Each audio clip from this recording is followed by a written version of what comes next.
Assalamu alaikum. Wa alaikum assalam. I've heard this lecture of yours before, and you seem always to hit the nail on the head over and over again, Okay. subhanallah. But I wish I could make everybody who ever asked me what marketable degree I was studying for hear this lecture. Because subhanallah, us Muslim women, we're educated, we're intelligent, we're capable, but we're looked at in just the opposite way for not being career women. Yes. And a lot of the sisters here have those questions. I mean, there's so many sisters in line behind me. I was hoping that I would be able to represent all of them in my question. Yes. Basically, in today's world, we're given so many reasons to believe that we should be career women. They say that Khadija, for instance, radiallahu anha, was a woman who worked. She was a businesswoman. They say that if you're working in a department that is benefiting the world, like gynecology, like being a lady doctor, is that really so bad? They say that if a woman is given exceptional ability, like brilliance in mathematics, for example, is your God trying to cripple you by giving you an ability and yet not letting you use it to benefit the world? I mean, we're put in such a difficult position. Yes. So please explain, brother, what are we supposed to do to represent ourselves and our religion in the correct manner? MashaAllah. You know, I'm tempted to say, ask Dr. Zakir. I think I will try and answer this question, sister. It's a very, what can I say, what a fantastic question. Jazakallah khair. And I can feel that, you know, I can feel that sort of frustration that you have. You know, I want to reply to this, first of all, with an experience I have of someone I met. This is a sister I met who is a doctor in UK, and she came to me asking me to please help her find a husband. She said to me, this is what she said to me. She said, I see so many sisters, and this is really a problem in England. I see so many sisters, they have studied and they have got their qualifications and they have achieved all of these things, and they reach an age where they are now desperate to get married, yet no one seems to be ready to marry them.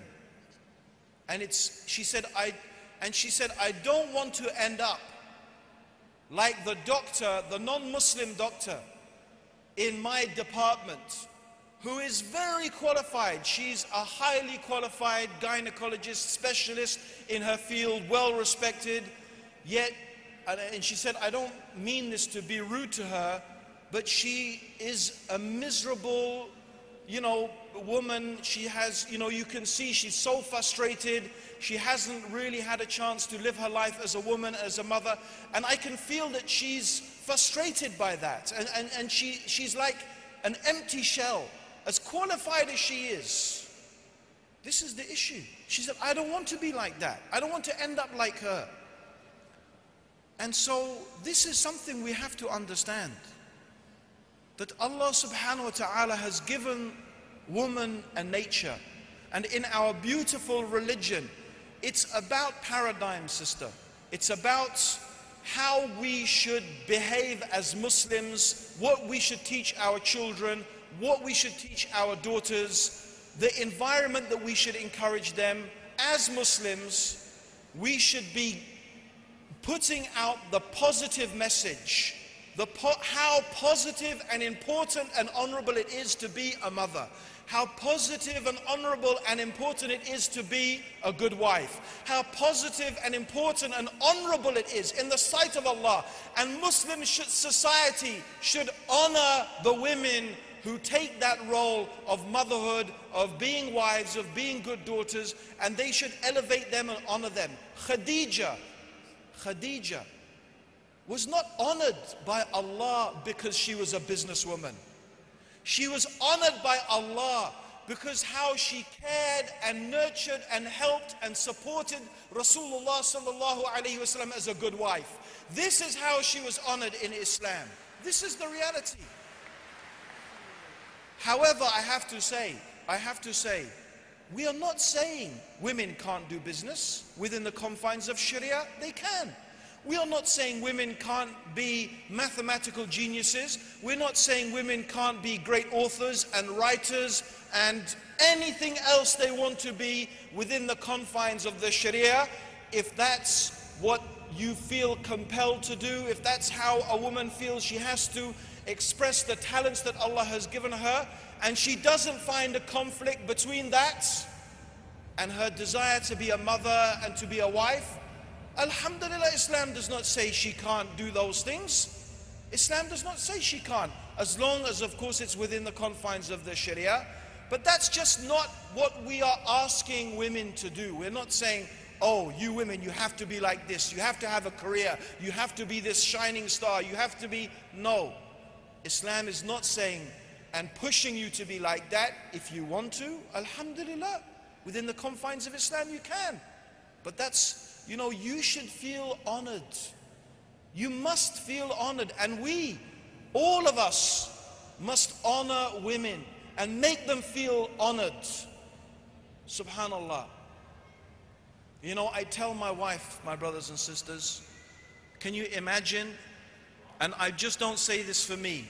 I say this for any of the du'at who are traveling, whether it's Zakir or Sheikh Salim or Yusuf, or his wife is here with him this time, not always. You know, can you imagine our wives staying at home, and they don't have maids like you have maids here, by the way. They don't have families to help you and support you. When I go, my wife is alone with the kids. She has to go shopping. She has to do everything. And I'm away giving talks and lectures. It's very, very hard. You can't imagine. And sometimes that shows. But I say to my wife, you know what? You know what? Alhamdulillah, every talk that I give, every lecture that I give, every person that I inspire to follow Islam better, you get rewarded as I get rewarded. You get rewarded as I get rewarded. Yes, and you know what? She gets even more reward. She gets my reward, but she also gets rewarded for bringing up the children and caring for them while I'm away. She's getting even more reward than I'm getting, subhanallah. So, you know, this, we have to make the women feel honored, and they are honored, and Allah subhanahu wa ta'ala, you know, will give them a lofty station and a great reward, inshallah. May Allah bless our Muslim women. May Allah guide our Muslim women. May Allah guide the Muslim men to honor them and to cherish them and respect them with the honor and the cherishing and the respect and the love that they deserve. Alhamdulillahi Rabbil Alameen. Allahumma salli ala Muhammadin wa ala alihi wa sahbihi wa sallam. Assalamu alaikum wa rahmatullahi wa barakatuh. يا أيها الذين آمنوا أطيعوا الله وأطيعوا الرسول وأولي الأمر منكم